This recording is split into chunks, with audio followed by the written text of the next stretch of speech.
मिष्ठान भंडार पे जाओ। अच्छा, मिठाई की दुकान पर कोई जाकर के कहे हमको धोती में उठा दो, तो मिठाई की दुकान वाला क्या कहेगा, भैया कपड़ा चाहते हो तो वस्त्रालय में जाओ। तो जब संसार दुखालय है तो हमको सुख कहाँ से मिलेगा? यहाँ कोई ना कोई अभाव सबके जीवन में लगा रहता है। किसी को भगवान धन देते हैं तो पुत्र नहीं देते हैं, किसी को भगवान पुत्र दे देते हैं तो धन नहीं देते हैं। अच्छा, किसी को भगवान धन पुत्र सब दे देते हैं तो शरीर भर में भगवान रोग में भर देते हैं। सुबह से शाम तक बेचारा दवाई खाता। बड़े बड़े धनाढ़ लोग खाली कमाते ही हैं।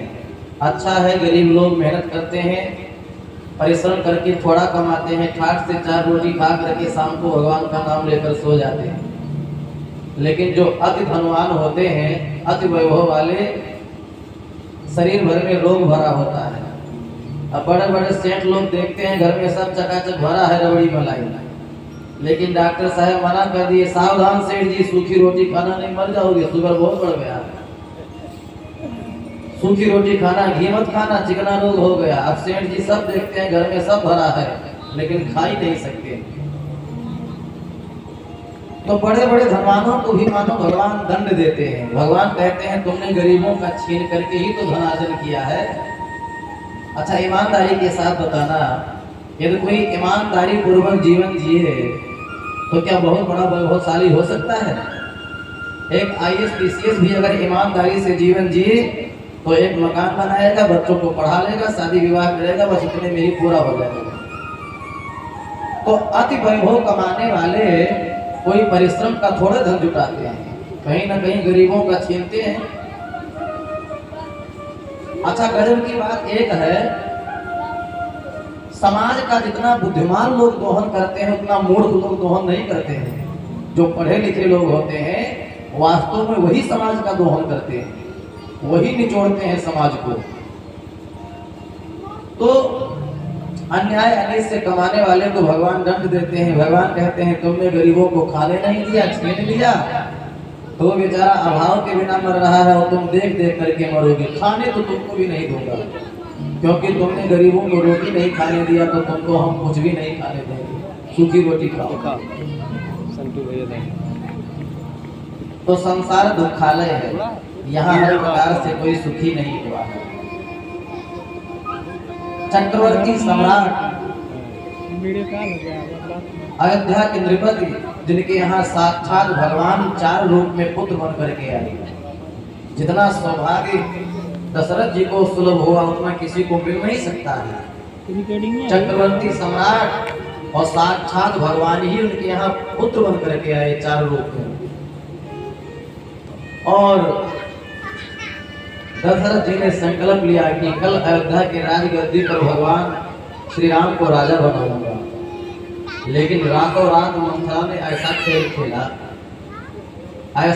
खेला मंथरा ने कि जो भगवान श्री राम का कल राज्याभिषेक होने जा रहा था, सुबह होते ही उनको 14 वर्ष के लिए वनवास जाना पड़ा।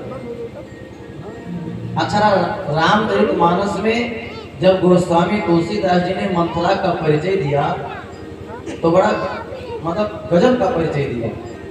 क्या परिचय दिया? तो कहते हैं नाम मंथरा मंदमती खेर गई के अज सुखकारी तास करी गई गिरामती फेरी। गोस्वामी तुलसीदास जी कहते हैं नाम मंथरा मंदमती, ये मंदमती है। तो किसी ने गोस्वामी तुलसीदास जी से कहा, महाराज, जिस नारी ने राजा के डिसीजन को रातों रात बदल दिया हो, जिस नारी ने राजा के प्रस्ताव को बदल दिया हो, वो नारी को आप मंदमती कह रहे हो। इतनी बुद्धिमान महिला जिसने रातों रात अयोध्या के सारी स्थिति को बदल दिया और आप उसको मंदमती कह रहे हो, उसको तो बुद्धिमती कहना चाहिए। तो गोस्वामी तुलसीदास जी हंसने लगे। गोस्वामी तुलसीदास जी बोले, सुनो, राम का विरोध करने वाला अपने बुद्धि से भले अपने को बुद्धिमान मान ले, लेकिन संत और ग्रंथ उसको बुद्धिमान कभी नहीं कह सकते हैं। संसार की संपत्ति को जुटाने वाले को गाड़ी मकान वैभव जुटाने वाले को दुनिया वाले चतुर भले मान ले, अच्छा, संसार वाले किसको चतुर मानते हैं? जो बढ़िया मकान बना लिया हो, बढ़िया 50 लाख की गाड़ी से चलता हो, 4-4 जगह प्लाट खरीद लिया हो, तो उसको गांव वाले, समाज वाले बुद्धिमान मानते हैं, कहते हैं बड़ा बुद्धिमान है। लेकिन संत और ग्रंथ कभी ऐसे लोगों को बुद्धिमान नहीं कहते हैं। तो संसार में चतुर कौन है, बुद्धिमान कौन है? तो गोस्वामी तुलसीदास जी रामचरितमानस के उत्तरकांड में कहते हैं कि सकल आस भरोस तज राम ही भजई सो चतुर नर, राम ही भजई सो चतुर नर। वास्तव में चतुर तो वो है जो अपने जीवन का जिम्मेदारी का पालन करते हुए भगवान का भक्ति करता है। सच में तो वही बुद्धिमान है। संसार वाले धनवानों को भले बुद्धिमान मान ले, वैभव वालों को भले बुद्धिमान मान ले, लेकिन यदि वास्तव में देखा जाए तो बुद्धिमान वही है जो भगवान से अपना संबंध जोड़ लिया। तो संसार दुखालय है। जब यहाँ भगवान अपने बाप की इच्छा नहीं पूरी की तो हमारी आपकी इच्छा कैसे पूरी हो जाएगी? जब उनके पिताजी की अधूरी इच्छा रह गई, अधूरी इच्छा लेकर के चले गए, तो हम लोग तो साधारण मानव हैं, हम लोगों की इच्छा कैसे पूरी होगी? संसार जब मिला जिसको मिला अधूरा मिला, परमात्मा जब मिला जिसको मिला तो पूरा मिला। संसार में कोई पूर्ण हुआ नहीं है आज तक। ईश्वर पूर्ण है, संसार अधूरा है, और जब संसार ही अधूरा है तो यहाँ का मनुष्य कैसे पूरा हो जाएगा? कोई ना कोई अभाव सबके जीवन में लगा रहता है। अच्छा, एक बार जितने भक्त थे